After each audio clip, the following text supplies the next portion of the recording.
Esta ecuación general de las turbomáquinas, por supuesto que sigue vigente, por eso la estudiamos, y tiene que ver con los elementos rotantes, es decir, máquinas que giran.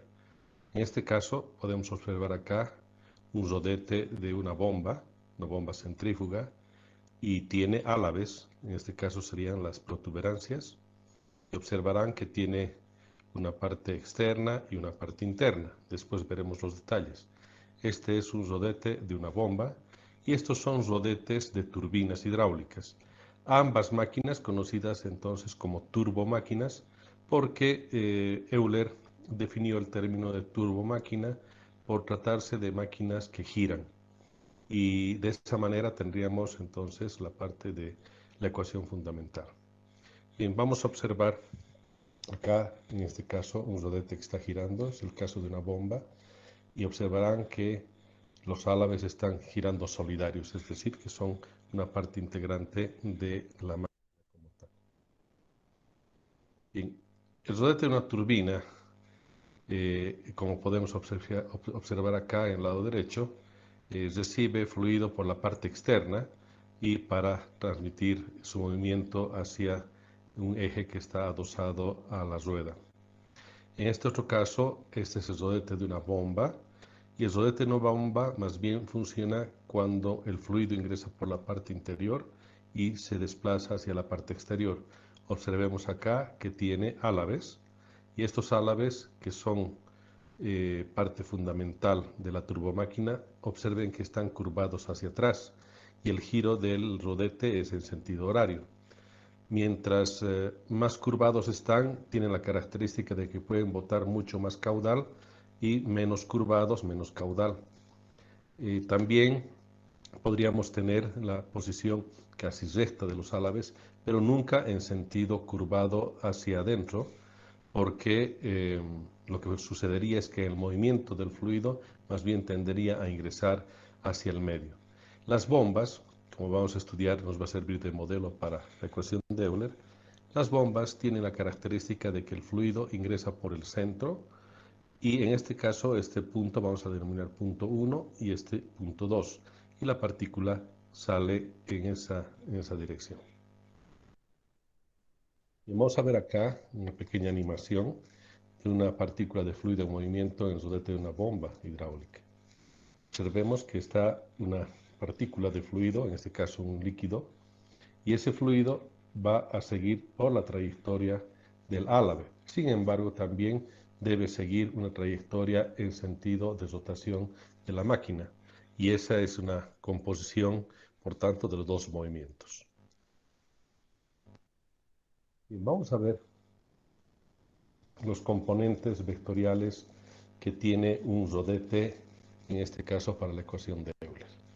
Primero, si observamos acá el rodete, tiene dos radios. En este caso, el primero sería el radio interior, y vamos a denominar como radio R1.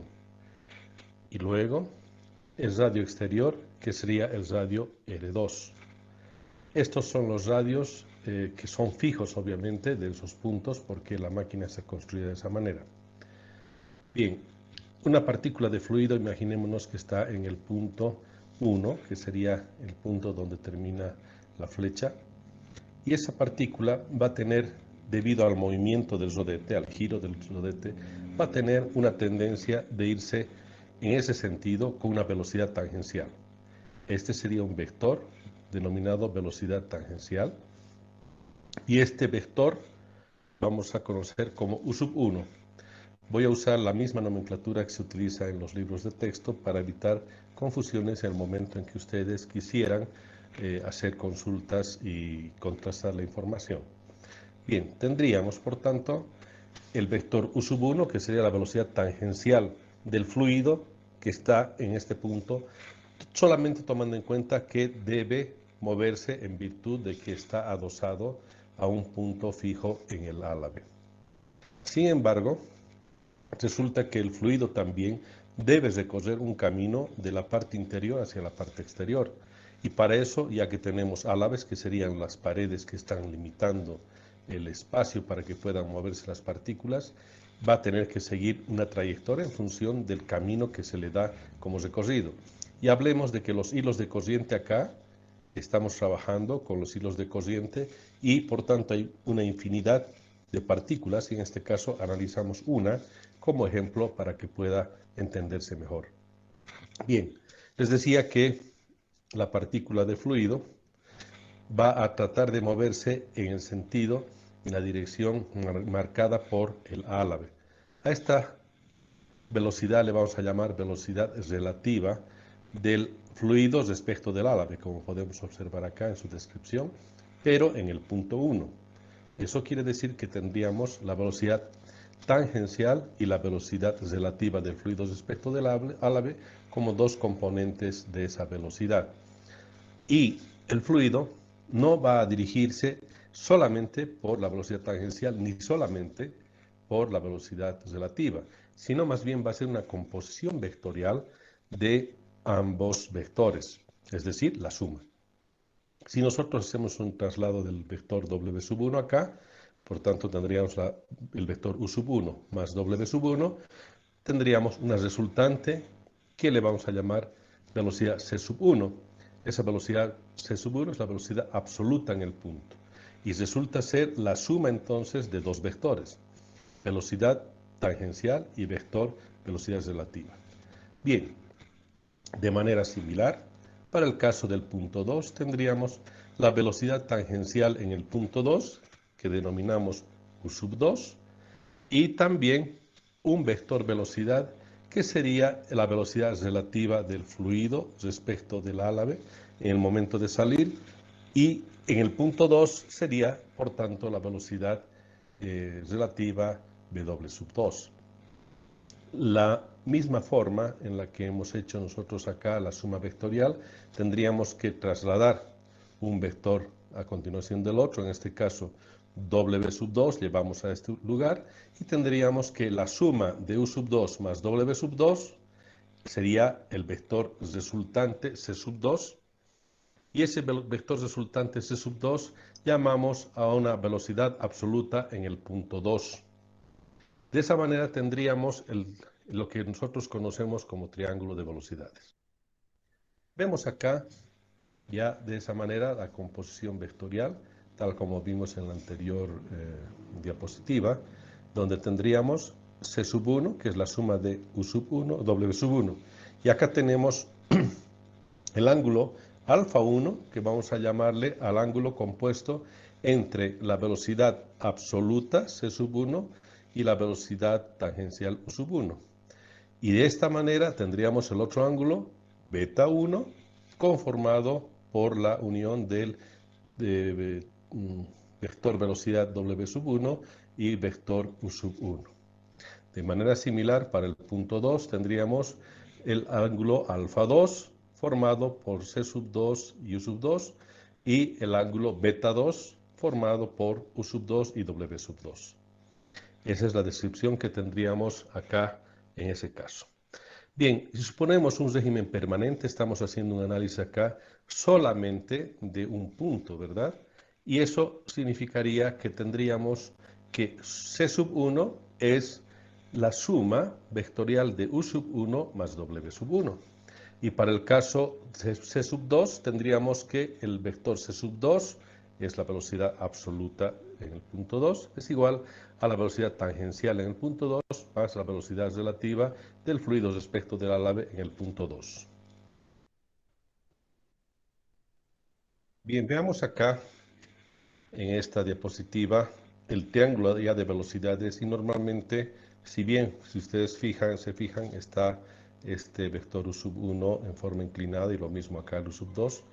De manera convencional se ha establecido que se ponga en la línea horizontal el vector tangencial y por tanto la composición vectorial en función de esa posición del vector U sub 1, que sería el vector tangencial.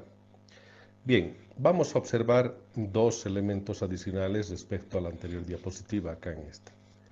El radio R sub 1 es perpendicular al vector U sub 1.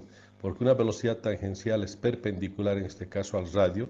Si nosotros asumimos que hay una partícula acá, la partícula va a tratar de salir entonces con la velocidad u sub 1 tangencial, y eso quiere decir que el radio R1 es perpendicular a u sub 1. Para el caso del vector C sub 1, resulta que ya el radio R1 no es el brazo. Esto necesitamos para poder definir cuál va a ser el torque producido por los vectores. Eso quiere decir que en este punto debemos definir cuál va a ser el brazo para el vector C sub 1, que es lo que nos interesaría como elemento resultante de la suma de estos dos vectores. El brazo de C sub 1, si prolongamos, va a ser L sub 1. Fíjense que a lo máximo que podría llegar a tener como longitud el brazo L sub 1 va a ser R sub 1. Quiere decir que si nosotros hacemos de que C sub 1 sea prácticamente igual a U sub 1, el brazo sería L sub 1 igual a R sub 1. Bien, en el caso en el que estamos observando, el brazo L sub 1 es menor al valor de R sub 1. Y si nosotros tomamos en cuenta que en estos puntos tendríamos que alfa sub 1 se reproduce justamente entre L sub 1 y R sub 1, porque R sub 1 es perpendicular a U sub 1 y L sub 1 es perpendicular a C sub 1. Si son perpendiculares a ambos, el ángulo formado entre estos dos se reproduce acá en la parte interior. De la misma forma, para el caso del punto 2, el brazo para U sub 2 será el radio R sub 2. Y para el caso del vector C sub 2, el vector velocidad absoluta, su brazo será igual a L sub 2. El ángulo alfa 2 formado entre C sub 2 y U sub 2 se reproduce, por tanto, acá entre L sub 2 y R sub 2. Eso es lo que nosotros podemos observar en este triángulo de velocidades. Y el triángulo de velocidades llega a ser uno de los elementos más importantes en el caso de los diseños de turbomáquinas, sean bombas o sean turbinas, porque nos va a indicar qué características tienen las velocidades, y fundamentalmente la velocidad resultante, y por otro lado, las inclinaciones de W2 y W1 nos permiten saber cómo va a ser la configuración de los álabes. Bien, después de haber visto el rodete con la composición de los vectores y tener entendido el concepto de los triángulos de velocidades, vamos a ver la deducción de la ecuación de Euler, ecuación fundamental de las turbomáquinas, en su primera forma, aclarando que hay una segunda forma que tiene una relación con la famosa ecuación de Bernoulli que hemos estudiado en la mecánica de fluidos. Bien, haciendo uso de la figura de los rodetes, los álabes, el triángulo de velocidades, vamos a empezar mencionando que un diferencial de fuerza, en el caso de un movimiento de fluidos, vamos a hacer de que el diferencial de fuerza sea aplicado a un diferencial de caudal. Quiere decir que una fuerza infinitesimal se aplica a una partícula infinitesimal, que en este caso va a ser una pequeña porción de fluido, es decir, un diferencial de caudal.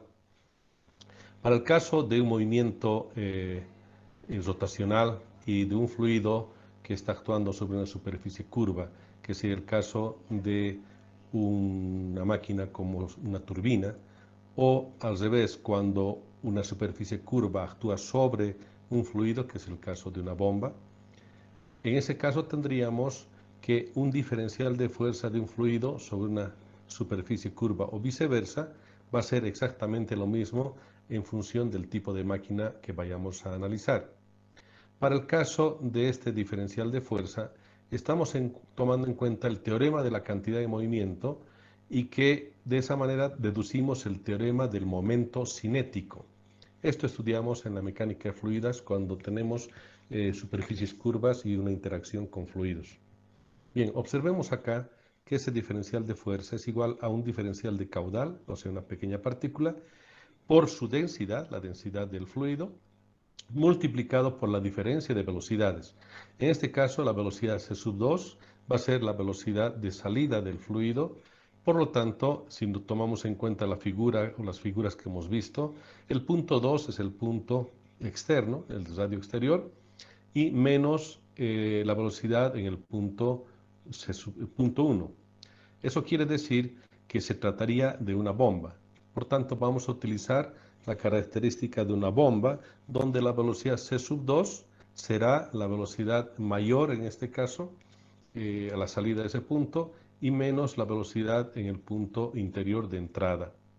Bien, ese diferencial de fuerza, que en este caso está expresado de esta forma, si nosotros hacemos una multiplicación de una fuerza por su brazo, vamos a tener un momento. En este caso particular, tomamos momentos en el eje, en el centro del origen, y si tenemos un diferencial de fuerza, tendríamos un diferencial de momento.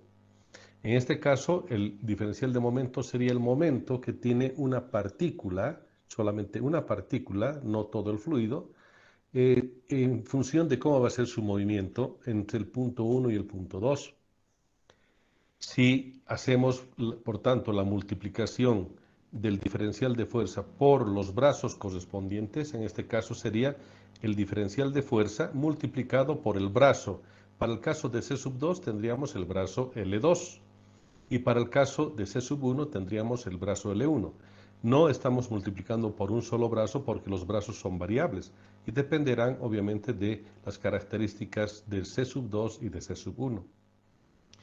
Bien, al tener en este punto un diferencial de momento, que sería esta expresión, teniendo las características de los vectores C sub 1 y C sub 2 y sus brazos, acá Euler se encuentra con un problema matemático.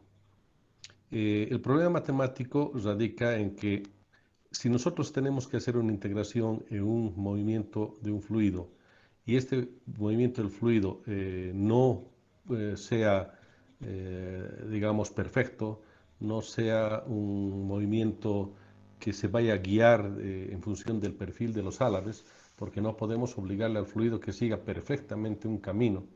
Entonces ahí se encuentra con este problema matemático donde dice, bueno, ¿cómo yo puedo de una partícula infinitesimal integrar, porque hacemos eso cuando queremos saber de lo infinitesimal, llevar a un continuo, a un valor concreto, mayor, tenemos que integrar. O al revés, si tenemos una función concreta y queremos nosotros saber un punto específico, hacemos la derivación.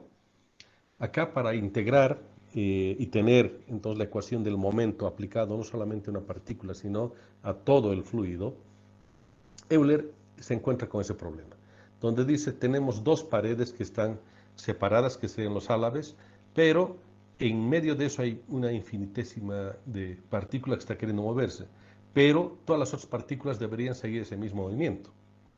Ahí hace uso de una teoría que él plantea como teoría unidimensional de Euler, y esa hipótesis dice lo siguiente. Suponemos ahora que todas las partículas de fluido entran en el rodete a un diámetro de sub 1 con la misma velocidad C sub 1.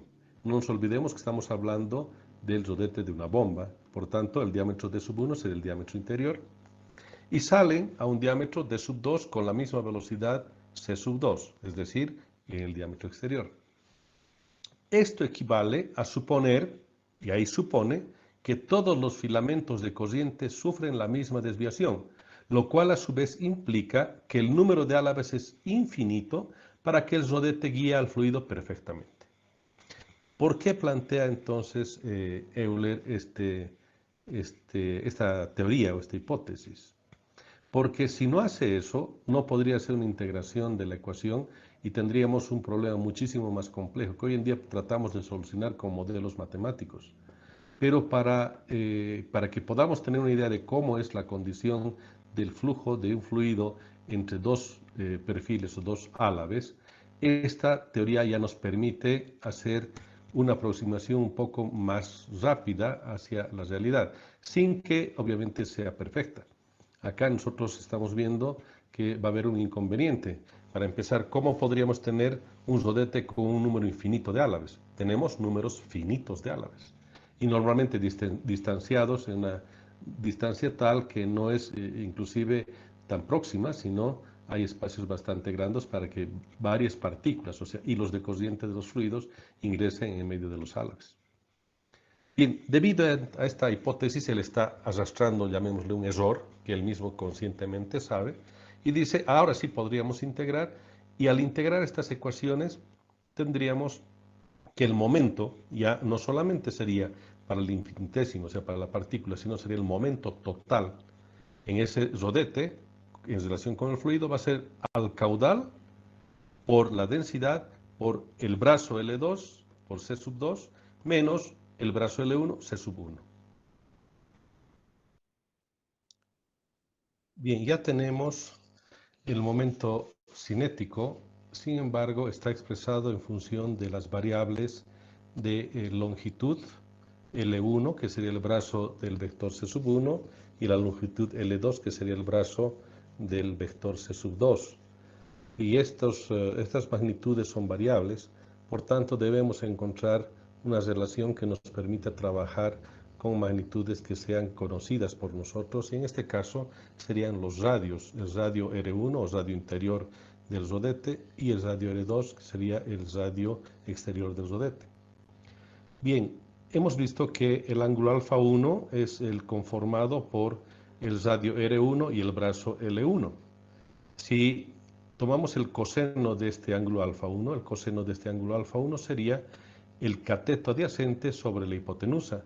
Acá sería L1 sobre R1, y es lo que tendríamos en esta expresión, que el coseno de alfa 1 es el cateto adyacente L1 sobre la hipotenusa R1.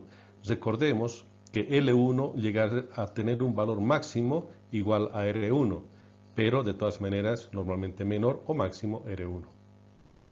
De manera similar, tal como tendríamos en el triángulo del punto 1, tendríamos también para el caso del punto 2, y nosotros podemos determinar que el coseno de alfa 2 sería igual al brazo L2 sobre el radio R2. De acá despejamos de la primera expresión la longitud L1 y de esta la longitud L2. Por tanto, el brazo L1, longitud L1, sería igual a R1 por el coseno de alfa 1. Y de manera análoga, para el brazo L2 tendríamos que es igual a R2, o el radio R2, por el coseno de alfa 2. Ahora, reemplazando lo que era L1 y L2 en el teorema de momento cinético, pues ahora reemplazamos en función de los radios, que son los valores conocidos. Y nos quedaría que este momento es igual al caudal por la densidad por R2C2 coseno de alfa 2, y esta expresión era L2. Y tendríamos R1C1 coseno de alfa 1. De esa manera tendríamos el producto del vector C sub 2 por su brazo y el vector C sub 1 por su brazo. Solamente hemos ordenado. Muy bien, esta expresión es el momento que se produciría si el motor le está dando un torque al rodete en caso de una bomba. El momento torsor o momento motor o torque que el rodete le está entregando al fluido sería calculado de esta manera. O si fuese una turbina, sería el fluido que le está proporcionando un momento motor o torque hacia el rodete que girará. Hemos dicho que la ecuación de Euler sirve para ambos casos, tanto para bombas como para turbinas. Bien, habiendo determinado el torque o momento torsor, sabemos que en un sistema en rotación tendríamos que el torque por la velocidad angular es igual a la potencia. Bien, en este caso sería la potencia mecánica. La velocidad angular, expresada de esta manera, multiplicamos por el torque que hemos deducido en la anterior diapositiva, y de esa manera tendríamos la potencia mecánica, resultando esta expresión. Bien, donde n sería la velocidad de rotación que tendría el rodete ya sea de una bomba o de una turbina. Bien, esta potencia, que sería la potencia mecánica, debe transferirse hacia un fluido para que se convierta en potencia hidráulica o al revés, la potencia hidráulica transmitirse hacia un rodete para que se convierta en potencia mecánica. Eso dependiendo si se trata de una turbina o de una bomba. Para el caso de la potencia hidráulica ya habríamos visto en las anteriores clases que la potencia hidráulica que proporciona un fluido está dada en función del peso específico, el caudal y la altura, que en este caso dependerá si es la altura neta o la altura bruta, pero sería la altura o diferencia de posición geométrica entre un punto de una cota superior y una cota inferior. Bien, a esta ecuación que la llamamos A, la igualamos con esta otra ecuación y por tanto nos quedaría que la potencia hidráulica va a ser igual a la potencia mecánica y eso es lo que estamos queriendo encontrar como relación. Eso quiere decir que a este lado ponemos la potencia hidráulica y a este otro lado la potencia mecánica. De esa manera, conociendo además de que el peso específico es igual a la densidad por la gravedad del fluido, tendríamos lo siguiente.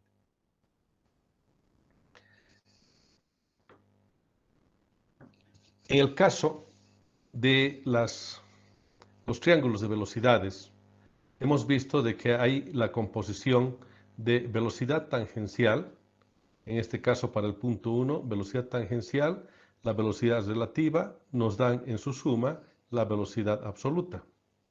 Bien, pero nosotros también debemos determinar la característica de la composición de la fuerza que se va a ejercer sobre un plano determinado, sobre un eje determinado.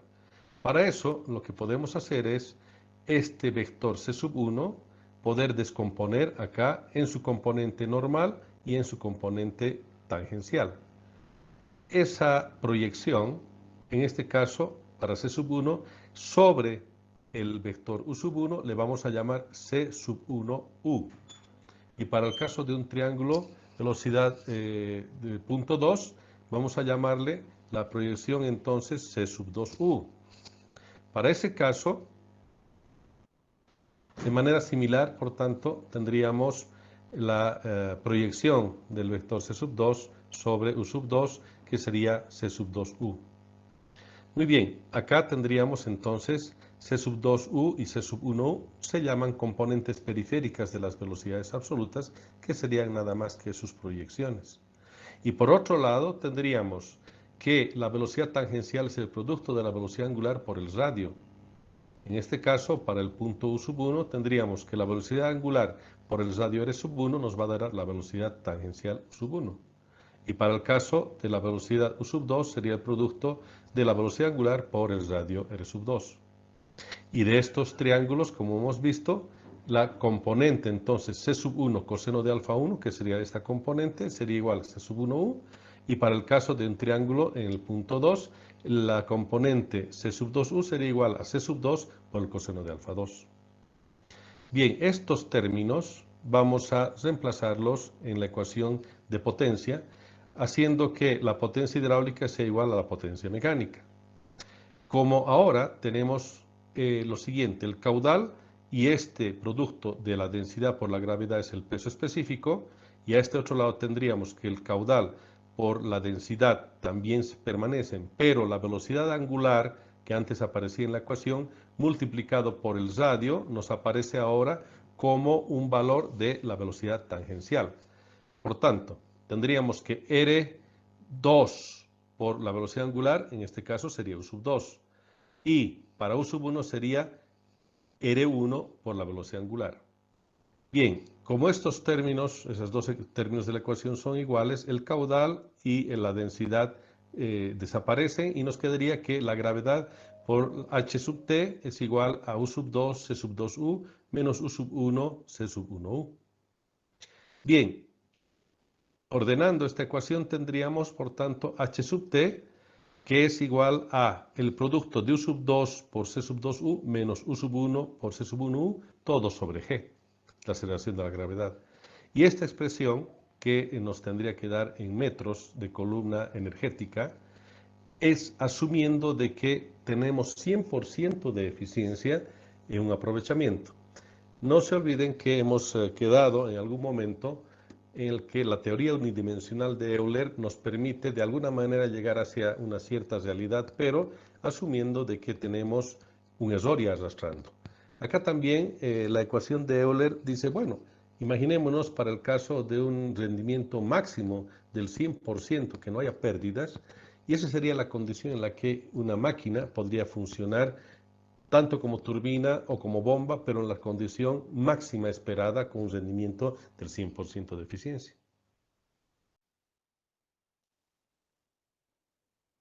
Bien, finalmente, tal como hemos empezado la deducción de la ecuación de Euler en su primera forma, que sería para el caso de una bomba, la expresión de H sub E, que le hemos llamado la altura de Euler, que sería en metros energéticos, esta altura de Euler sería lo que esperaríamos como una máxima altura a la que podría una bomba funcionar. No nos olvidemos que estamos asumiendo de que estamos con un 100% de eficiencia en la máquina. Bien, de esa manera tendríamos que para el caso de una bomba, U sub 2 por C sub 2U menos U sub 1 por C sub 1U sobre G, que es la aceleración de gravedad, la gravedad que estamos asumiendo en el caso de un primer cálculo como el valor estándar, tendríamos esta expresión que es igual a la altura de Euler. Ya que se trata de máquinas que son reversibles, si nosotros hiciéramos el análisis de manera inversa, empezando el rodete, calculando la diferencia de C sub 1 menos C sub 2, tendríamos justamente una ecuación que llegaríamos a esta expresión, donde esta expresión es la altura de Euler, pero para turbinas. Fíjense ustedes que no es nada más que son los mismos términos, pero todo multiplicado por menos 1. Es decir, que si yo agarro a esta ecuación, la multiplico por menos 1, voy a tener U sub 1, C sub 1U, ese producto positivo que vendría acá, y U sub 2, C sub 2U, se sería negativo y vendría acá. Eso quiere decir, por tanto, que nosotros podríamos tener la misma ecuación de Euler, pero tanto para bombas como para turbinas. De manera general, normalmente se expresa también que la ecuación de Euler es U sub 1 C sub 1U menos U sub 2 C sub 2U sobre G, y con signo más para turbinas y con signo menos para bombas. Pero para que no sea confuso, mejor yo prefiero separar y usemos esta para bombas y esta para turbinas. Bien, algo que es importante mencionar y está aclarado en este recuadro. La altura de Euler siempre tiene que ser positiva. ¿Qué significa eso? Si en algún momento reemplazo los valores y asumo que se trata de una bomba, supongamos, creo que el rodete que tengo ahí a la mano, estoy diseñando, es una bomba. Reemplazo los valores que están acá y si el resultado me sale positivo, independientemente del valor, solamente el signo, me fijo en el signo. Si el resultado me sale positivo y he usado la ecuación de bombas, quiere decir que evidentemente se trataba de bomba. Pero si el resultado me sale negativo, independientemente del valor, porque el valor sea positivo o negativo, el valor absoluto va a seguir siendo el mismo. Si el valor me sale negativo, en ese caso me quiere decir que esa ecuación que estoy usando, que es para bombas, no corresponde a esa máquina y sería más bien para turbina.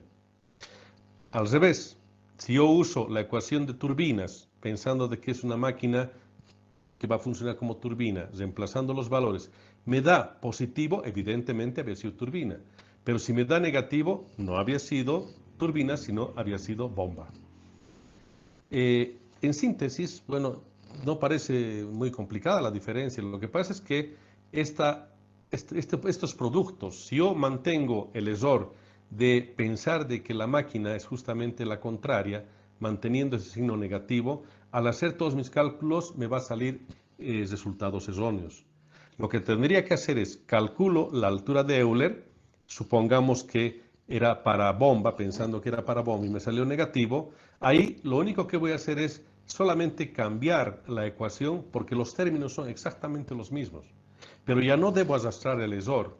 Eso significa que Si tenía signo negativo cuando yo pensé que era bomba y ahora sí uso para turbina, el resultado va a ser el mismo, solamente que el orden de estos factores sí nos va a afectar porque se trata de los valores de multiplicación acá en ambos términos y sus signos son diferentes.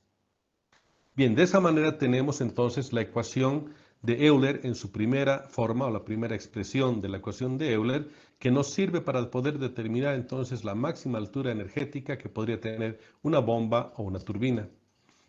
Después vamos a ver lo que sería la ecuación de Euler en su segunda forma, que ya hace una relación con la ecuación de Bernoulli para que podamos entender también lo que es el grado de acción y reacción. Y acá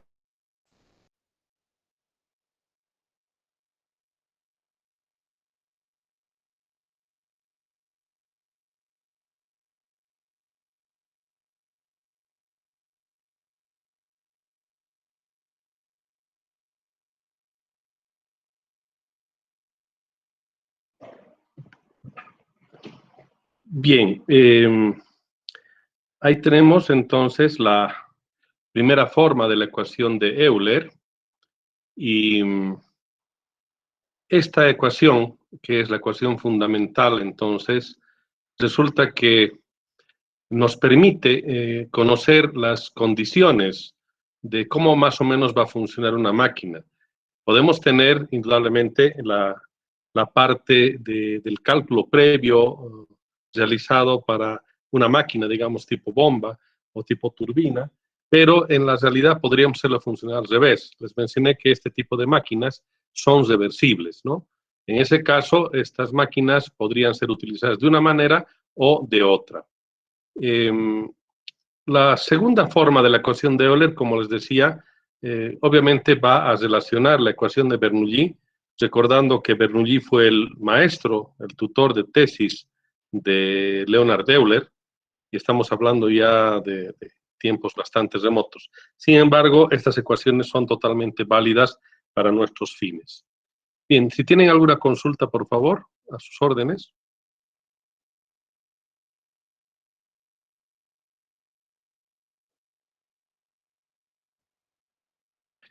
Y en el día de mañana continuaremos con la segunda forma de la ecuación de Euler para después hacer ejercicios de aplicación. Si no tienen consultas, entonces nos vemos el día de mañana. En un momento más estaré poniendo la grabación de la clase en el Classroom.